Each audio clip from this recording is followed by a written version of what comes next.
नेतृत्व में वो हमें जेल में बंद कर सकते हैं, लाठियां मार सकते हैं, दुर्व्यवहार कर सकते हैं, पर मोदी जी को जवाब देना पड़ेगा इन हिंदुस्तान के लाखों बेटा बेटियों को जिन्होंने पेपर लीक से अपना भाग्य खोया है, अपने कुल का चिराग खोया है।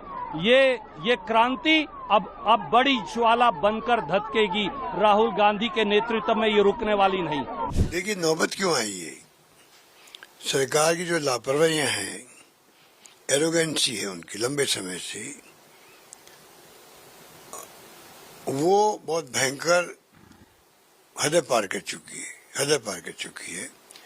उनकी परिणति के रूप में आज उनको बैठना पड़ा है, क्योंकि जिस प्रकार लाखों करोड़ों बच्चों के फ्यूचर का सवाल है और कोई शिक्षा नीति जो है उस पर बात करने के तैयार नहीं है। पेपर लीक हो गए 150 के लगभग, नीट के पेपर 2024 में, 2025 में, 2026 में आउट हो गए।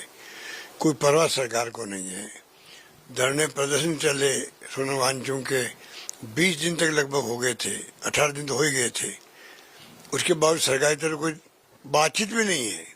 अब जाके पार्लियामेंट चलने लगी है और राहुल गांधी जी ने खड़गे ने मामले उठाए हैं हाउस के अंदर, तब जाके नींद खुली सरकार की। वो मिलने जा रहे हैं मंत्री, राहुल जी मिलने आ रहे हैं मंत्री लोग, तो ये तो पहले कर सकते थे। ये नौबत क्यों आई है?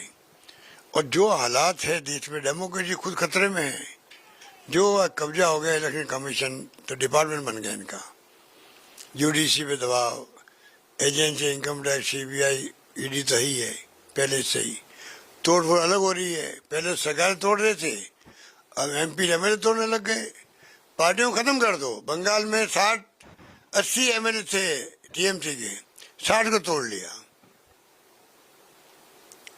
28 एमपी थे टीएमसी के, 20 को तोड़ लिया। 8 को तोड़ लिया शिवसेना के, 8 को तोड़ लिया आप पार्टी के। ये क्या हो रहा देश के अंदर? बहुत ही भयानक स्थिति है। लोग चिंतित है कि ये डेमोक्रेसी बचेगी नहीं बचेगी हमारे यहाँ पे। मैं तो कई लंबे अरसे से कह रहा हूँ, देश की दिशा में जा रहा है किसी को नहीं मालूम है। इसलिए इस आक्रोश जो पैदा हुआ है जनता का, वो एकदम नहीं हुआ है। सरकार की जो एरोगेंसी है, हठधर्मिता है, उसके कारण आक्रोश है। अब तो कांग्रेस कमेटी, आज प्रदेश कांग्रेस कमेटी धरना दे रही है सब जगह, राजधानियों में। जिला कांग्रेस कमेटी धरना देगी वहां पर शाम को जिलों के अंदर। तो ये भी इसलिए हमें डेमोक्रेसी को बचाना है। तो राहुल गांधी ने तय किया है कि कम से कम जो करोड़ों लोगों की जो भावना है, आक्रोशित है वो लोग, उनको समझ नहीं आ रहा होगा क्या देश के अंदर। तो उन सब की भावना को रिप्रेजेंट करने के लिए राहुल गांधी और खड़गे साहब बैठे, और ये कांग्रेस जो है जो मूवमेंट खड़ा कर रही है, उनकी भावना को रिप्रेजेंट करने कर रही। डेमोक्रेसी में बचाना है, उसके लिए कितनी बड़ी कीमत चुकानी पड़ेगी हम चुकाएंगे, पर डेमोक्रेसी को बचा के रहेंगे, ये हमारी भावना है। तो मेरी बात सुनो, वो तो खुद हर इलेक्शन में वो तो बीटी में बीजेपी की।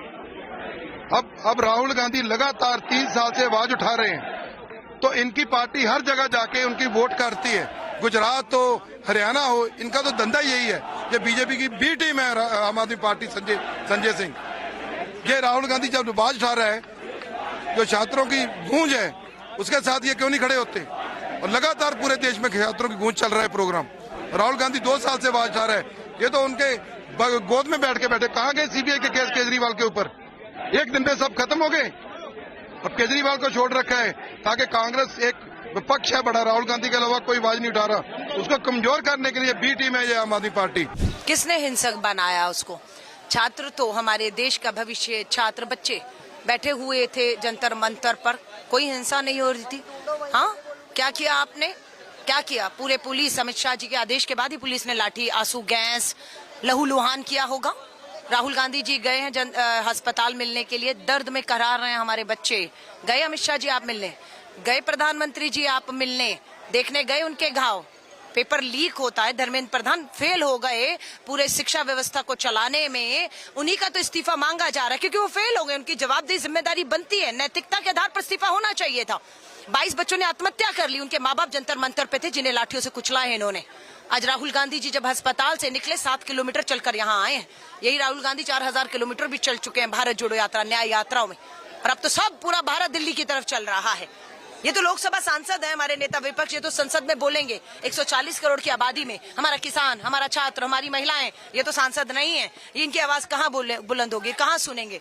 आंदोलन जंतर मंतर जाना चाहते थे, लेकिन पुलिस ने जंतर मंतर के सारे रास्ते हमारे लिए बंद कर दिए। हमें इंदिरा भवन में सुबह से अभी तक बंदी बनाकर रखा हुआ था और हम यहाँ तक आ गए हैं। अब यहाँ पर कौन कब तक बैठेगा ये प्रधानमंत्री तय कर ले। अगर आप में थोड़ी भी संवेदनशीलता है, जिन बच्चों ने आत्महत्या की उसके माँ बाप को बुलाकर अंदर बैठक कर लीजिए। जो बच्चे घायल हैं उन्हें जाकर मिल लीजिए। धर्मेंद्र प्रधान के इस्तीफे को नाक का सवाल मत बनाइए। फेल हो गए वो, शिक्षा व्यवस्था फेल कर दी, बच्चे आत्महत्याएं कर रहे हैं। गए राहुल गांधी जी नेता विपक्ष के तौर पर राजस्थान कोटा में, गए देहरादून में, छात्रों की गूंज कार्यक्रम, एनएसयू, युवा कांग्रेस पूरे देश में आंदोलित है। सब पहुंच रहे हैं, सब पहुंचेंगे, क्योंकि देश के प्रधानमंत्री घर के अंदर नहीं बुलाते हैं, सदन में नहीं आते हैं। मैम एक चीज और कि जयराम रमेश जी जैसे अभी गए, उन्होंने भी ये चीज कही कि रात तक अगर जरूरत पड़ी तो रात तक भी बैठेंगे। तो कब तक लग रहा है कि जवाब जब तक नहीं मिलता है यहीं पर ये है, चाहे कितने रात नहीं, रातों तक सबकी रातें काली हो चुकी हैं।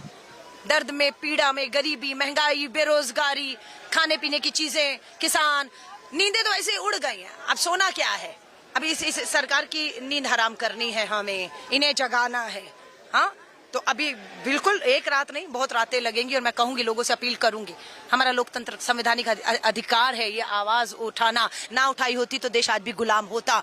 आओ दिल्ली की तरफ, आओ शांतिपूर्ण तरीके से आओ, देशभक्ति के गीत गाते हुए आओ। लेकिन आज दिल्ली बुला रही है, आज दिल्ली बुला रही है, आज लोकतंत्र आवाज दे रहा है। आओ।